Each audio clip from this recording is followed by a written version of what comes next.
What's up, everybody? Welcome to another episode of Not Just Football with Cam Heyward. You know me, 97.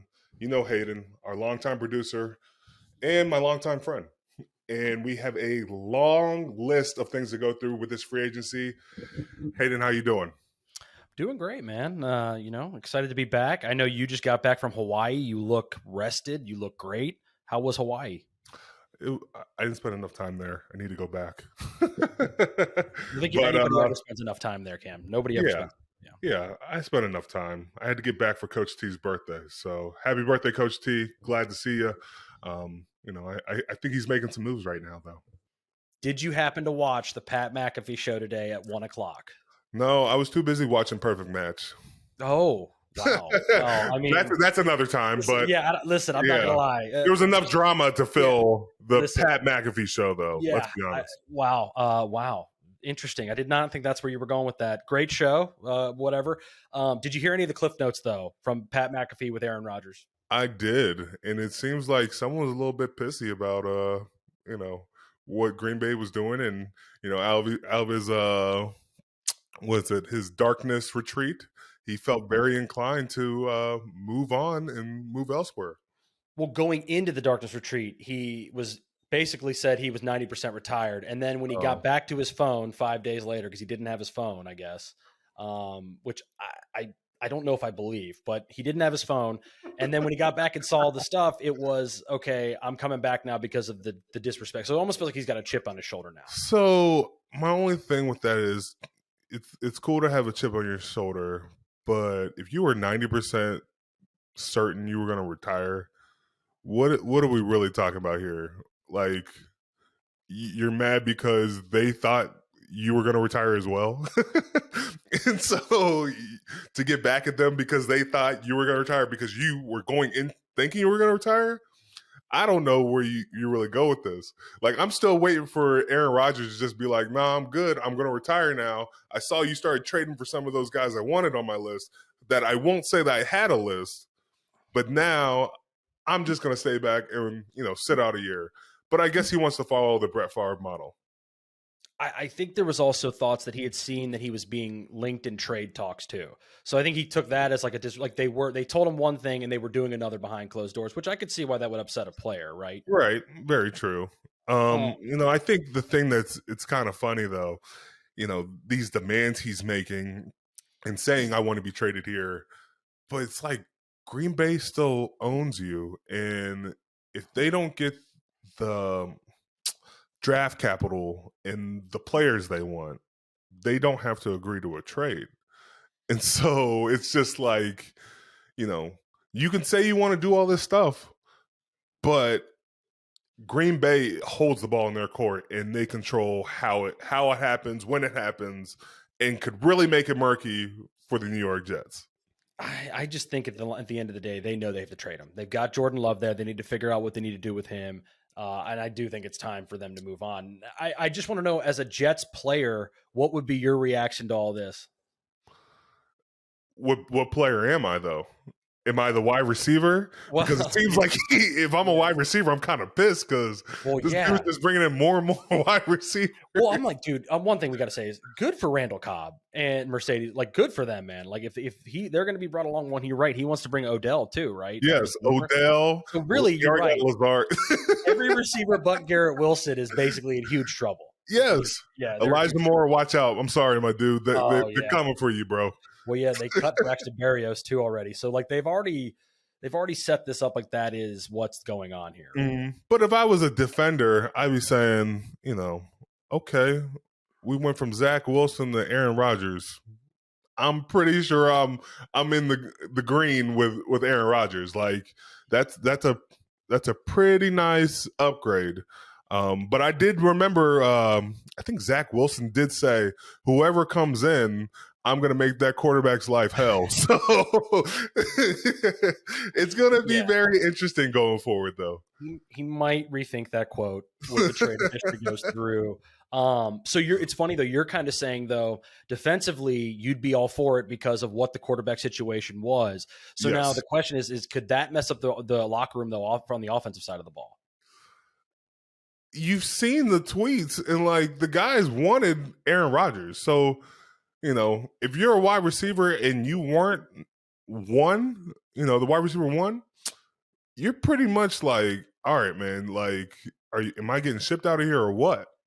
I think they have a good offensive line, a good running back in Brees Hall. So it's going to be a very good offense to be a part of. But if you're in a certain position group or you're a quarterback, yeah, your days are numbered there. Yeah. So do you think the Jets will regret meeting all the demands if they get him? This is the thing. Is he only going to play 1 year?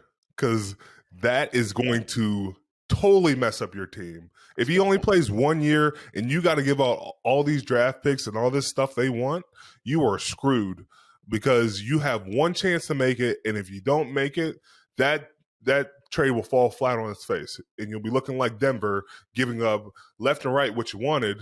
And, looking like, why did we do this trade in the first place? Yeah, but like you said, at least Denver would get him going to get Russell for the next couple of years. I guess my biggest fear, and it's because of something you said earlier as we were talking. If he was 90% sure he was retiring up until he saw text messages, what's going to make him not feel the same way a year from now? Motivation only goes so far. Preparation goes the full way. Mm-hmm. So he was already checked out to begin with, and it just took, oh man, I really want to come back. You feel that itch. Yeah, that itch might still be there. But let's not forget, Aaron Rodgers was not himself this year. Aaron Rodgers was a different player. In his last game, he lost to the Detroit Lions. He did not make the playoffs and did not have a good outing. And so it's hard for me to say, like, this team just automatically becomes a Super Bowl contender. All right, so knowing all that, if you were in the Jets front office, what are you comfortable giving up to get Aaron Rodgers? Ooh. I want to hold on to my ones. There's no way, Cam, you're holding on to all your ones if you're going to get him. I'll give some twos, but I ain't giving ones. You got to give up a player then. I mean, you're going to have to give up somebody of. I'll give him Zach Wilson too. How about that? There's their one. I don't think that will matter. Let me ask you this though. This is interesting. Will this have an impact on future player mobility? Like, is he showing the blueprint on how to get to where you want to get to? And I know we've had some guys already do this, but he's really kind of flexing his muscle. That's why I think he doesn't have a lot of power in this situation, because it's not like he's a free agent. It was one thing when Tom Brady did it. He was a free agent. He wanted AB, he got AB. He wanted Gronk, he got Gronk. Those are moves you can make as a free agent. But when someone else owns your rights, it's really hard to say, hey, I want this to happen. I want this to happen. Trade me here and appease me, make me feel good about the situation. And I think I saw one tweet. It was like, you see all these Jets players asking for him, mm-hmm. but you don't see any Green Bay players trying to make sure he stays. I'm out. This was refuted though, and I believe it was Rasul Douglas said this. He goes, I don't need to go to Twitter to go reach out to him. I've got his phone number and I'll text him personally. So I do think just because guys aren't publicly begging for him to come back to Green Bay does not mean his teammates don't like him. Well, you could have just been like, you could have tweeted and just been like, hey bro, chill out. I'm trying to keep him here. I mean, maybe, I guess, but not everybody lives on Twitter. So I'm not going to hold that against Rodgers or everybody else. Who doesn't live on Twitter? Listen, that was refuted. I'm not going to give you that one because I'm not, no. But the Jets players. Everybody's got a Twitter account, whether it's fake or not. Listen, the Jets players, they are begging him to come now. They are. They're a little thirsty. Just be ready for what you're getting yourself into. Yeah, man. Let's get into some free agency stuff. A bunch of stuff. I mean, Patrick Peterson signed, Cole Holcomb, and then re-signing Larry Ogunjobi. Just go into what your thoughts on some of the moves are. Yeah, I'll start with Larry. I thought getting Larry back was huge. We have been tinkering with the D-line since Tua was gone, and, having Wormley's been great. Hopefully we can bring him back too, but having a guy like Larry Ogunjobi back is huge. I was talking to him yesterday, and he was just like, for the past couple of years, it's literally like he packs a book bag and just moves on to the next team. So he actually has a home now, and I'm excited to just keep growing with him, building something special. I think he's just going to feel more and more comfortable in this scheme, and he's going to benefit from it. And then you move on to, Patrick P. First we lost Cam Sutton, and I can't tell you how bummed I was to see a guy like that walk out of our locker room, because Cam does so much. He's one of the smartest guys on the team. He gets guys lined up. He communicates. There's just a hub of communication, Mike T likes to say, that comes from him. And, Detroit is getting a heck of a player and an even better person. I'm sorry to see Cam go, but that's the nature of the business. And seeing Cam go, we bring a guy in like Patrick Peterson, and you can look through his resume and you see he's one of the top corners, and a future Hall of Famer, a guy that you can depend on every week. And he seems excited to be a part of it. I think he brings not only his play but his leadership as well. So I think our cornerback room is definitely going to benefit. Our secondary is definitely going to benefit. Him and Minka going back and forth. And I think one thing he does really well, he plays the run very well. And in our defense, our corners got to be able to tackle and come up to the line of scrimmage and make some plays. So excited about that. And then the last guy we got was Cole Holcomb, a little bit underrated pick. We saw Rob Spillane leave. Spillane did a lot for us. To think it was only a couple years ago where he was making that stop versus Derrick Henry in the hole. And, he really popped on the scene then. And then he was making, plays in and plays out every single game. A lot of communication came from him. I don't know how Cole is going to adjust to our system, but I'm excited to get to learn it. He seems like a really good kid, athletic. I know he was injured this past year, but the year before he was kicking a lot of tails. So you add these guys back into the mix, I think it makes for a good recipe so far. Losing some interesting pieces, though, this year, the Cam Suttons and the Robert Spillanes. Go a little bit more into what Cam Sutton meant to your defense with his versatility. Versatility, man, not many corners can play outside and then transfer in the slot. Cam could do it all. Even sometimes we could go, more corners on, and he could act as a safety in some instances. Cam is just very smart and very savvy. Sometimes for a corner's play, the play could be made before the play even happened, off of disguise and showing different looks. Cam was very good at that. And, I think wherever he was going to go, he was going to benefit the team. We've been very fortunate to have a guy like Cam Sutton who's made big plays for us. One play in particular is just the Baltimore play where he kind of goats the quarterback into throwing a pass he shouldn't have thrown into the end zone, and he picks it off. Cam is a guy that you can depend on week in and week out, and we were just fortunate to have a guy like that. Yeah, no, I was kind of shocked that he got away. It kind of reminded me of a few years back when y'all let Mike Hilton go, who I thought was another really good player who has done big things for the Bengals. So interesting to see that. Excited, though, Patrick Peterson. That was a really big name. Did you have any inkling that he was a possibility? No inkling. You really don't know what goes on in free agency, who's talking to who. It's funny. We have this non-tampering period, but then as soon as that's done, the legal tampering, but then once it's done, it's like, boom, all these deals are done, and you're like, okay, what are we really doing here? I think like most of these deals probably having a combine. So, it's just funny to watch this go through. One guy we didn't talk about that we got to give a little bit of props to is DeMonte Casey. Signing Casey back is huge. I do still think we should get Terrell Edmonds back in the mix, because having, three safeties that can play all over the field is huge. You don't know what's going to happen in the future, but, KZ, I thought once he got back into the fold with us, man, he played lights out. So glad to have him back, and hopefully we can get Edmonds back as well. Yeah, I think Edmonds is another one that you really like. Another guy that could be available, Bud Dupree. Wouldn't mind if he came back to Pittsburgh. I don't know if I think you know him pretty well. So if you need to text him, shoot him a text, okay? Bud Dupree, who's that? Oh, okay. No, I'm just kidding. Okay. You said it, not me. Kidding. Bud's my buddy. Bud got a buddy in me. And, I I was always bummed to see Bud leave. But to get a guy like Bud back, and then you'd have a 3-headed monster, man, you couldn't ask for a nastier group. I thought we were really finding our stride when Bud was starting and Alex was backing both TJ and him up. And then, Alex takes off now. You get a guy like that, where you can rotate, you can put them all three on the same field at the same time. It could be nasty what those guys could do. So we'll see what happens.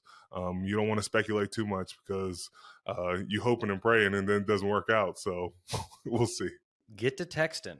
Text Darius Slade. Text Bud Dupree. Text these people. Come on. We need you to recruit. I need to recruit. I need to do I know.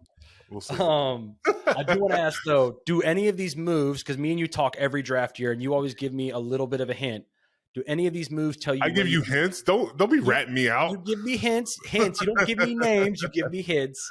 Hints. You may give me names. But where do you think they go in the draft now, or does this tell you where they might go in the draft? You don't know. We also brought in another guy in Nate Herbig on the other side of the line. And he's a pretty big guard, and I thought that might have been a big need for us, really rounding out our group. But we'll see what happens if we take an offensive lineman, inside backer. We need some D-line help. Still got to sign some guys there because we don't have a lot of guys on the D-line front as it is. I know we signed Larry back, but we're trying to get some pieces back. So we'll see on that. Another corner, because even if you don't sign Slay, you could draft one and then just let him grow into the role. That's what happens when you got some good veterans in there. You could go safety if you don't. You need to fill out that. There are so many different avenues you could take. I can tell you right now what we're not taking in the first round is a quarterback. So everybody can get that out of their system, and we'll see what happens. No, and I'm kind of glad you mentioned it. If you take a younger corner here, though, what better situation for him to go into to learn from a guy like Patrick Peterson, Minka? I mean, there's so many veterans on that team that I think a young corner might do well in a system with a guy like Pat P. Well, you bring up going up against a team like Cincinnati, right? And they have 3 premier wide receivers. And you need 4 or 5 guys to commit to all those guys. So the more corners, the better. The more they stay fresh, the better. If you can have dominant corners week in and week out, more than 3, you are doing something special. So we understand we're not going to be able to score, lights out every single time like some of these teams. But what do? Matchups make the fight. And your matchups got to be, your defense has got to, be stingy with points and hold them off the field. And, your running game's got to take off. And we got to goon people. We got to make sure that we're the most physical team every time we play. And, give our offense opportunities to just keep succeeding. Yeah, no, I think I do like a lot of the moves. I find it funny you don't want to mention any of the offensive moves. You totally leave the new guard out. I just mentioned them. Yeah, it took you 5 minutes into the show, though. It's just such a defensive guy to do these types of things. I'll get reacquainted with him really quick. So. Oh, I know. God. Man, training camp. Oh man, I cannot wait to hear Cam Heyward in a fight. The thing about Caesars Sportsbook, it's not just an app, it's your key to a whole empire. Hotels, casinos, restaurants, shows, Caesars Palace, I'm sure you've heard of it. Every bet you place with Caesars Sportsbook brings you closer to perks only Caesars can offer. Hotel stays at iconic destinations, app bonuses, merch, show tickets, and many more Caesars Rewards perks. So get started today. Register using code OMAHAFULL and then place your first bet up to $1,250. If you win, congrats. If you don't, you'll get your stake back as a bet credit. Lamar Jackson refutes a report that he turned down $200 million guaranteed in September. Right. At this point, do you think Lamar's being disrespected by the Ravens and the league? I think Lamar's been in a situation where he's seen the market of what his potential is. He saw a guy who hadn't won an MVP, who hadn't played football in, bit more than a year, make an astronomical amount. If I'm in Lamar's situation, I have to go off of that and I need more. Because this is my one opportunity to capitalize on what I'm supposed to get. I want to set the standard of what I should be paid, and I shouldn't settle for anything less. The quarterback position is way different than any other position. It's put on a pedestal. It's made that they climb every year. And, you can look at it from an NFL approach and be mad about it, but that's what they do. They pay quarterbacks the top of the money, the top of the market. Anything less would be stupid, because now you're saying Lamar and Kyler Murray are the same player. So are you comparing Lamar and Kyler or Lamar and Deshaun Watson? And so I'm looking at him like, one guy's a MVP. One guy means so much to his team, has been part of the community, has done everything right. And so many people have criticized them and chastised them for not taking the deal and, not agreeing to their terms. He knows what he wants. They should be respecting that, because with any other quarterback, that's what's happened. And the fact that multiple teams have come out and said they will not trade for him, when, there have been multiple teams who have given up more than one first-round pick. And it's just crazy to think this guy is getting the short end of the deal when it becomes he's an MVP and he changes the team. So do you think collusion is going on? You do. I don't know if it's as simple as, there's a text thread or, they all met in a bar, but it's just crazy that so many teams have come out publicly, like it's probably on their Twitter handles. It says, we are not in the running for Lamar Jackson. That has to be like, if that's not, screaming from, the mountains, I don't know what it is, because you're literally just being way too open about collusion. I did think that was weird. I don't remember a time where teams declared they're not going to go after a free agent. I don't ever remember that. It's got to be the dumbest thing an owner can do or a team can do. Hey, we're publicly not going to go. Like, if you don't want to say collusion, don't say collusion. But then don't do the thing that would attempt collusion. That makes no sense. Well, I also think it's weird too. It's teams that aren't very good. Falcons. It's teams like that to where you're like, this guy wins 65% of his games when he plays, so he could help your team immediately win. Now, I want to go play the other side here. Are there other things at play here, like not having an agent? How much does that play in him not getting what he wants because he doesn't know what the market is, maybe as well as an agent would? He might not have an agent, but he's got the NFLPA working for him. And, I know his mom's his advisor, but he's getting all the information. It's not just like it's just him. He's having people support him. The fact that multiple teams are coming out of the work to say we're not interested, there's a problem with that. We have to think there's some type of collusion here. More and more teams come out just to say that makes no sense. It'd be funny if a team in the Cincinnati or a team in the AFC was like, I'm just going to do this to screw with the Baltimore Ravens and offer them this much just to see if they bite. Because then you're screwing the Baltimore Ravens in the process. And, okay, I'll give you 2 first rounds. That's way less than what Russell Wilson went for. There have been – let's quit acting like these first-round picks are just always hits. You are getting a proven guy who has won games in this league and made the playoffs. So let's not act like this guy hasn't proven it. This guy has earned his money. He deserves it. And teams should be showing interest in that.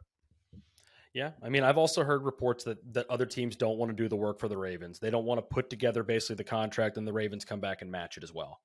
So, I mean, there's a lot at play. So offer here. something stupid to make the match. Well, it's funny. The thing you mentioned, a guy we once interviewed had Jerry Ferreira. He actually asked that and said, if you were the Steelers, if they had the cap space, why wouldn't you just put the offer out there And I'm like, the Steelers probably wouldn't do that, but I think the point kind of stands is put the pressure on them, right? Yes. Make someone actually do some work over there, because I just think Lamar is very deserving of a contract like that. I know he's gotten some, bumps and bruises along the way, but what player hasn't? And I think we could all say that he is a top 5 quarterback in our league. Yeah. All right. If you had to pick today, how does that get finished? Do they sign him, or is he traded? I want to say traded. Wow. And I like, that's not just me being a Pittsburgh Steeler. I just look at what's going on right now, and you just start to think there's going to be a team that that pounces on the situation. Like, if the Jets were smart, that would have been the play to make. Man, I know. Because you build around them and you have all these players. Lamar Jackson would have turned your team around. And, I think Atlanta's a really cool opportunity that he could have, really relished a role like that. So, it's going to be interesting. I know they brought a new OC and stuff like that. But, you got to start surrounding Lamar with some talent. What about a trip to the Dolphins for Tua? A little swap, Lamar for Tua. All right. What's your look on that? What do you think? I think with the Tua thing, it's just like it's the same issue, right? I mean, it's the same. It's injury issues too, right? I mean, his injury is way different, and that those concussions, it becomes a pariah. And I think Tua is a heck of a talent. I thought he balled out this year. I'll be first to eat crow when I said, it was surprising how little faith that Miami had in him. But, he played well when he did. It's just, if he gets another concussion, what happens? What happens? That is a scary outlook that I don't think anybody's talking about. I don't want that, but that is an outcome where nobody wants to be a part of, that everybody's scared of.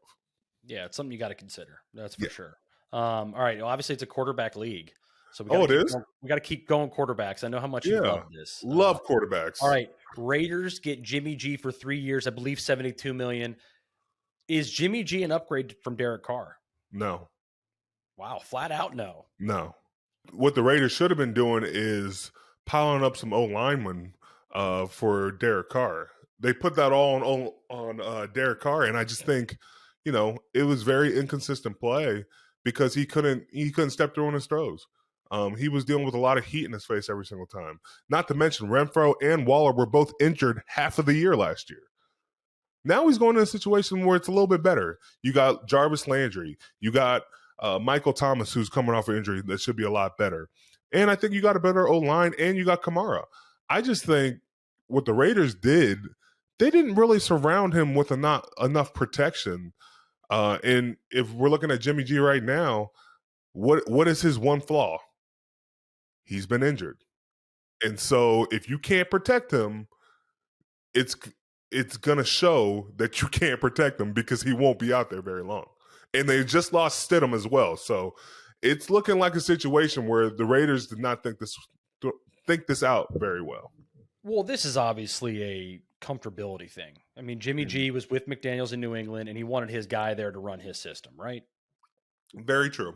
Because they went and got Jacoby Myers too, so they're bringing over Patriots to be a part of this. Yeah, and some of those guys were trying to stay away from the Patriots. So yeah, well, there you go. All right, so you think though it's not an upgrade? No, and then this is another part. But the money too, significantly cheaper than Derek Carr too. I'm not even going to say that. What did they just do that might have screwed up this whole thing? They just traded Darren Waller. And so you just traded away your focal piece besides Devontae Adams. And now it becomes a situation where if Devontae's not open, who are you throwing to? Renfro? I don't know. But it's not looking good over there. But the Waller thing is weird too, because did you see the back and forth with? Yes, I saw the back and forth. Oh man, it just seems like that relationship between Waller and McDaniel had really soured. Let's just say that. Yeah, not wasn't getting invited to the wedding. And then was also leaking the wedding. There Yeah. was a lot going on there. Yeah, a lot going on there, man. Coach T, don't ever do that to me. No, yeah. Well, luckily you've already been married. He can't leak but man, that's crazy. All right, interesting news here today too. Cowboys release Zeke Elliott.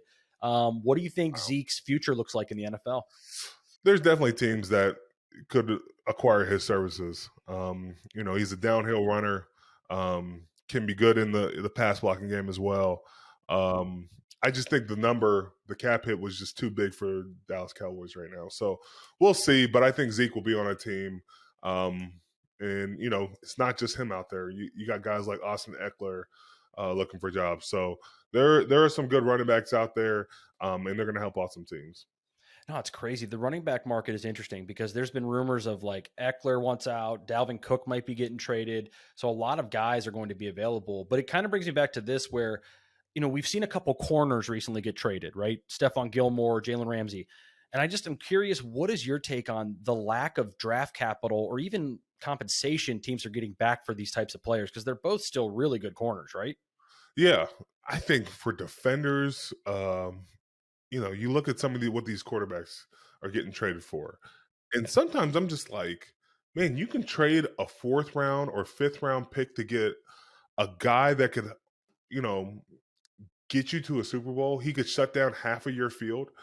And I don't know if it's the team not asking for more or the team's, not valuing that player enough, because it's kind of dumbfounding. You see some of these players that are, top notch guys, and you play them week in and week out, and they're on the board because they're saying, yeah, we got to watch out for this guy. But that when it comes to like a negotiation or a trade, they just go for a cheaper pick that if they chose someone with that pick, they weren't getting that return in that. Yeah, and I think the Jalen Ramsey one, we were talking before the show that you had said there were contract things in there that Jalen wanted that was going to be a part of that, I believe, or extra couple years to where maybe made the deal a little trickier. But I just can't believe what was it for him? Was it a 3rd round pick and a tight end, I believe? Yeah. It's like funny. Everybody puts out, we need a 1st rounder for him. And then then it turns into, we'll just give you a 3rd rounder and then this tight end that we were trying to get rid of anyways. Yeah, it's like, come on, Steelers. We could have traded Connor Heyward in a 3rd round pick for Jalen Ramsey, right? You going to tell Connor that? Hey, he might have played in LA, all right? Who knows? But no, I'm kidding. We ain't trading Connor. Don't worry. He would have been pretty mad paying those taxes. Oh, yes, that's a good point. That is a good point. That's a good point. All right, guys. Well, that is our episode for free agency. We've got some more stuff coming to you, but this is just the start, and this is just the start of free agency. So stay tuned for more. Thank you guys for watching this episode of Not Just Football. Hayden, thank you so much for bringing up all this information that is going to apply to the Steelers and other teams. But it's been fun. Thanks. You too. See you later.